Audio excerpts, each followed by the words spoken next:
ხედვა კავკასიიდან საერთაშორისო კონფერენციაზე მაგაბოჭორიშვილის სიტყვით გამოვიდა ოკუპაცია, ევროკავშირი, ანაკლიის სპორტი. საგარეო საქმეთა მინისტრმა რამდენიმე თემაზე გაამახვილა ყურადღება. სამხრეთ კავკასიაში მდებარე პატარა სახელმწიფო, რომელსაც აქვს ტერიტორიული მთლიანობის პრობლემა. საქართველოს ორი რეგიონი კვლავ ოკუპირებულია რუსეთის ფედერაციის მიერ. ადგილზე სამხედრო წარმომადგენლობით. ამ მდგომარეობის წინაშე ვდგავართ უკვე 10 წლეულებია. განსაკუთრებით 2008 წლის ომის შემდეგ, როცა რუსეთმა აფხაზეთი და სამხრეთ ოსეთი დამოუკიდებელ სახელმწიფოებად აღიარა. თუმცა მათი აღიარების პოლიტიკა წარუმატებლად დასრულდა, რადგან შევძელით საერთაშორისო საზოგადოების მობილიზება, რომ მათ მხარი დაეჭირათ საერთაშორისო სამართლისა და პრინციპებისთვის, რაც ძალიან მნიშვნელოვანია ყველასთვის, მათ შორის ჩვენთვის. ამგვარად, ტერიტორიული მთლიანობა და სუვერენიტეტი რჩება მნიშვნელოვან პრინციპებად, რომლებიც ჩვენ უნდა დავიცვათ. ეს არის წესებზე დაფუძნებული საერთაშორისო წესრიგის საფუძველი.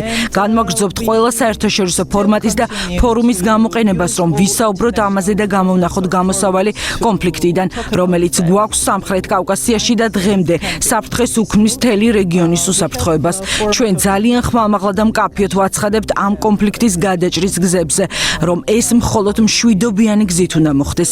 გვაქვს ჟენევის საერთაშორისო დისკუსიების ფორმატი, სადაც არიან ევროკავშირი, ეუთო, გაერო, ამერიკის შეერთებული შტატების წარმომადგენლები რუსეთთან და საქართველოსთან ერთად. დისკუსიებია კონფლიქტზე, საქართველოსა და რუსეთზე, სამხრეთ ოსეთსა და აფხაზეთზე და ვცდილობთ გამოვნახოთ გამოსავალი. თუმცა ეს არის ხანგრძლივი პროცესი, რომელიც მრავალ რამეზეა დამოკიდებული.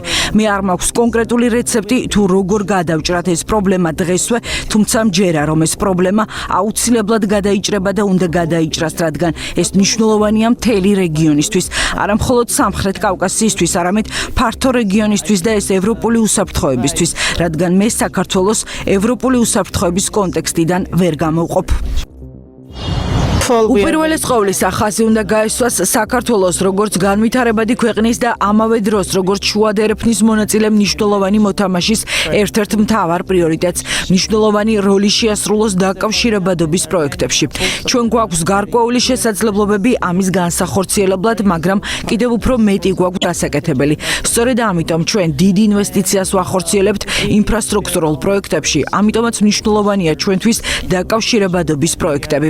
ანაკლიის პორტი ერთ-ერთი ასეთი შემთხვევაა. ჩვენ გვაქვს ორი მნიშვნელოვანი პორტი საქართველოში, ფოთისა და ბათუმის. ორივე მუშაობს, თუმცა დიდი გეგმებისთვის ეს არ არის საკმარისი. საკმარისი არ არის რესურსების სრული ათვისებისთვის. ამიტომაც დაიწყო ანაკლიის პროექტი. არ დავაკავშირებდი მას გეოპოლიტიკასთან, ეს უფრო უკავშირდება ეკონომიკურ თანამშრომლობას. მიუხედავად იმისა, რომ ჩვენ გვაქვს უსაფრთხოების გამოწვევები, საქართველოს ძალიან კარგი ქვეყანაა ინვესტიციებისთვის. ჩვენ ძალიან ღია ვართ ყველასთან თანამშრომლობისთვის. მხოლოდ ჩინური კომპანია არ მუშაობს ანაკლიის პორტზე, ბელგიური კომპანიაც ასრულებს სამუშაოების ნაწილს. ამ პორტის დიდი ნაწილი საქართველოს სახელმწიფოს საკუთრებაშია. ჩვენ მქონდა და გვაქვს ძალიან ძლიერი თანამშრომლობა ნატოსთან და ევროკავშირთან. საქართველოს წვლილი შეჰქონდა სამშვიდობო პროექტებში, რომლებიც ხორციელდებოდა მაგალითად ავღანეთში. იქ ჩვენ, როგორც ნატოს არაწევრი სახელმწიფო, ნომერ პირველი კონტრიბიუტორი ვიყავით. 2014 წლიდან კი ევროკავშირის ასოცირებული პარტნიორები ვართ. გვაქვს ღრმა და ყოვლისმომცველი თავისუფალი ვაჭრობის შეთანხმება, რაც ნიშნავს ევროპულ ბაზარზე ინტეგრაციის შესაძლებლობას. 10 წელი გავიდა და საკმაოდ ინტენსიური პროცესია. უნდა აღნიშნო, რომ საქართველოს შეძლო მოწინავე გამხდარიყო ევროკავშირის სხვა პარტნიორებთან შედარებით. მივახციეთ ძალიან ბევრს რეფორმების კუთხით, რაც ჩვენთვისაც სასარგებლოა და გვეხმარება, რომ ვიყოთ მოწინავე პოზიციებზე. როდესაც სხვადასხვა რეიტინგულ სიებზეა საუბარი, მაგალითად კორუფციასთან ბრძოლის თუ ღია მმართველობის და ბიზნესის სფეროში. ეს ყოველივე უკავშირდება ძალიან სტრუქტურირებული რეფორმების დღის წესრიგს, რომელსაც ამ წლების განმავლობაში ვატარებთ. ევროკავშირი ჩვენთვის კვლავ მნიშვნელოვანი პარტნიორია. ევროკავშირი ერთადერთი მოთამაშეა, რომელიც წარმოდგენილია საქართველოში და ჩვენ ამას უსაფრთხოების გარანტიად აღვიქვამთ, რადგან საოკუპაციო ხაზის გასწვრივ გვყავს ევროკავშირის მონიტორინგის მისია. ჩვენთვის მათი იყოფნა კვლავ მნიშვნელოვანია. 2023 წელს კი გავხდით ევროკავშირის წევრობის კანდიდატი სახელმწიფო.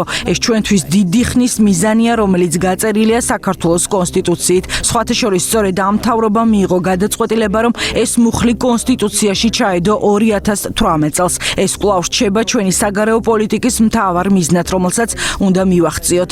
თუმცა უნდა გვესმოდეს, რომ საჭიროა ვისწავლოთ ჩვენც და ევროკავშირმაც თუ როგორ მივახციოთ ამ მიზანს, რადგან ეს არ არის მარტივი დრო ევროკავშირისთვის, არც საქართველოსთვის. ჩვენ მრავალ უცხოურ გავლენასთან გვიწევს ბრძოლა, თუმცა ამას ვახერხებთ. დარწმუნებული ვარ, რომ გავაძლიერებთ დიალოგს სერიოზულ საკითხებზე.